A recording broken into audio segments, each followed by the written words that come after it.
Good morning, boys and girls. We have we just completed a history study guide over the end of the Earliest Americans unit. So today I just want to walk through the answers.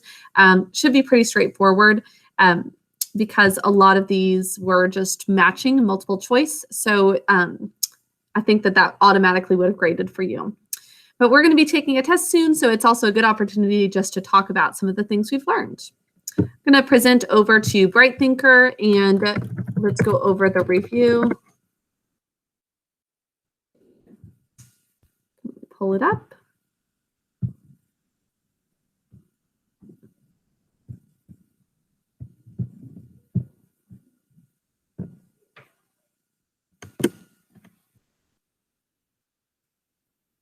Okay, so we've got a bunch of matching sections. I've broken it down into different parts. Like this one is matching Native American tribes and people.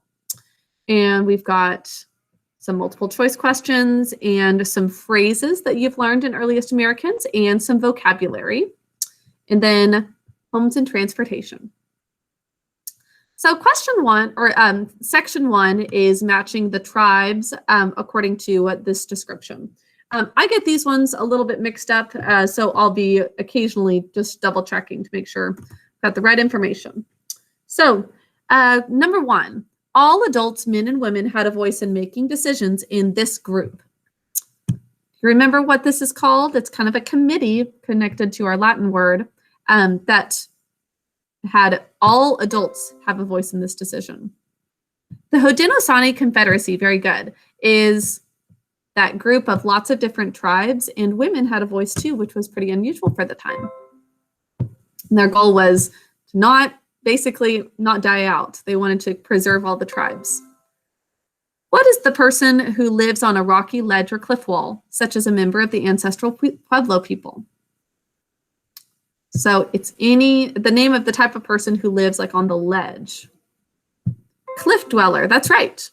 Letter F. Do you remember which Native American group was the only one to keep written records? They developed their own alphabet and language. The Cherokee, that's right. So the Cherokees are still a very large Native American group, and so they're the ones who developed that written language. And I think that, let's skip over to, number 4. The person who created the written language of the Cherokee is A here. Sequoyah is the name of the person who created that written language. Number 5, what is the group that technically means peaceful people? Hopi, that's right. And I think about that because it's like to have hope means that you feel really peaceful about what's going to happen in the future. Hope and peaceful. Next question, the only tribe that's more powerful than the Apache. Do you remember which one of these? Really powerful? The Comanche, that's right. You know, I just thought of this, boys and girls. It might be good for all of you to have the option to cross these out as you go. I'm going to see if I can do that. That's probably a setting that I can do, and that would be really helpful for you as you cross these out. Next one says, survivors of the mound builders today are known as Creek, blank, and Cherokee. So we've done A, B, D, E, F, G. Do you remember which one goes along with Creek and Cherokee as survivors of the mound builders? H, Choctaw, that's right. All of the C ones, Creek, Choctaw, Cherokee. Now, nobody knows what happened to which group? The ancestral Pueblo, that's right. But there are guesses that maybe they dried out all their land. Letter C. Now, the Spanish brought horses to the Apache Native Americans. What did those Apache do with the horses? Did they use the horses to drag their weapons when they traveled? Did they use the horses for sports like races? Oh, sorry, not weapons. Did they drag their wagons, like a horse-drawn carriage? Or did they use the horses for hunting and raiding, including raiding Spanish forts? That's right. They would use them for hunting and raiding, including attacking the Spaniards that they got the horses from. Number 3, the Spanish brought sheep to the Navajo. What did the Navajo do with the fleece from the sheep? Did they use it to make their tents? Did they use it for wool to weave blankets and rugs? Or did they use it to decorate the tribal leader? They used it for weaving blankets and rugs. Okay. Next up, we've got this little section on phrases. Now, a ceremonial pipe is used by Native Americans, and we've got a phrase called smoking the blank blank, which means laying aside your differences and calmly discussing an issue. This was said at the beginning of the Haudenosaunee Confederacy. Peace pipe. That means don't fight each other, just sit down and peacefully talk about something.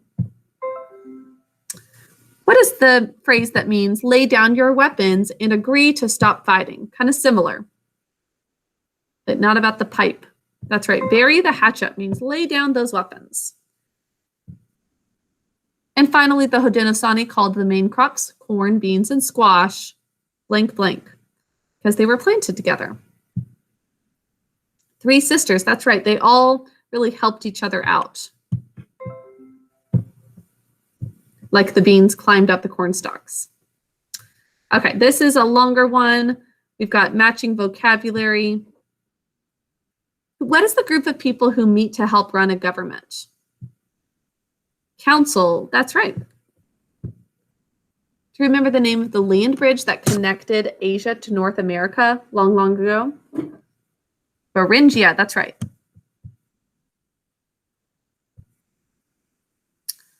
What is the name for a group of families that claim a common ancestor? They're related. Clan. It's what they would call each other if they all had the same ancestor. A period in Earth's history when huge sheets of ice covered large parts of the Earth's surface. Ice Age, that's right. And what is a rocky, flat-topped hill? It's named after the Spanish word for table, since it looks sort of like a table. Mesa, that's right.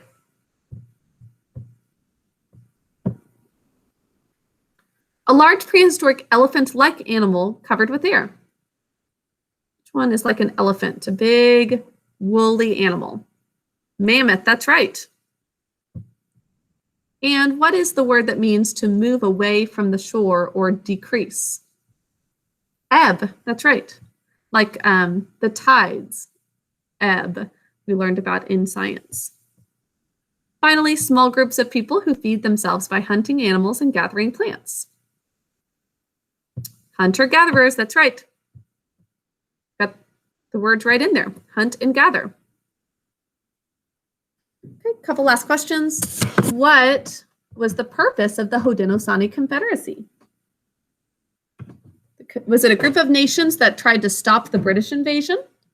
Did they trade crops with one another so that everyone had enough food? Or did they meet together to discuss problems and find solutions?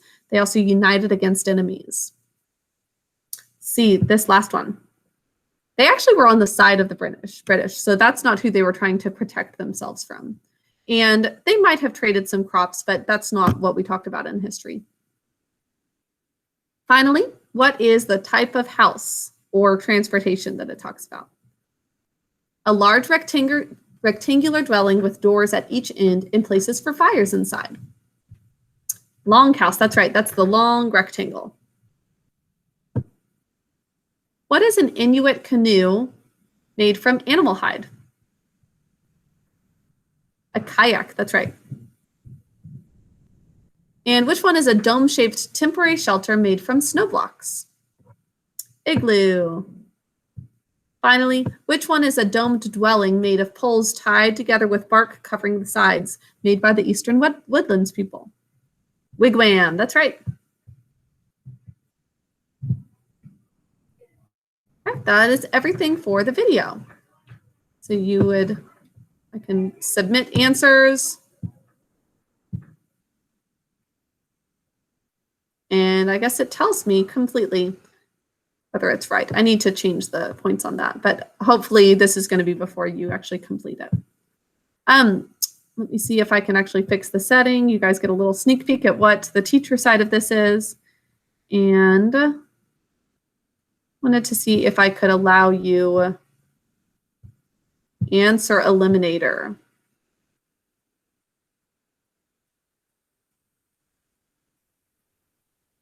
Okay, I think that that's what I want to do, but let me check it.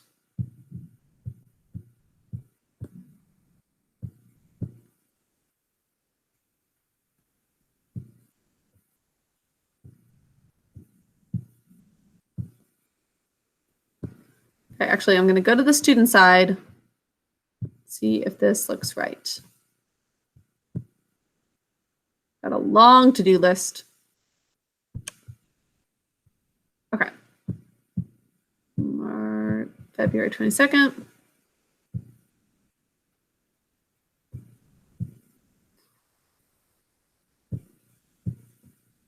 So Inuit canoe was C.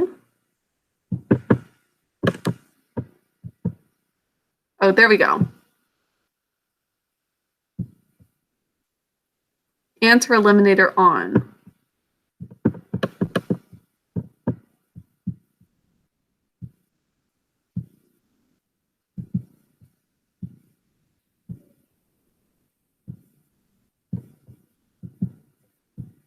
Okay, boys and girls, actually, I'll have to just stop the video here. I'm not sure exactly how to make sure that you could cross off certain ones, if there is a way to do that.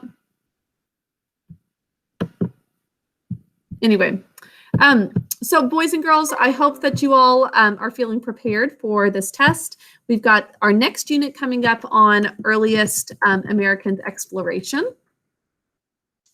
So that connects well with this because we're continuing to look into North America.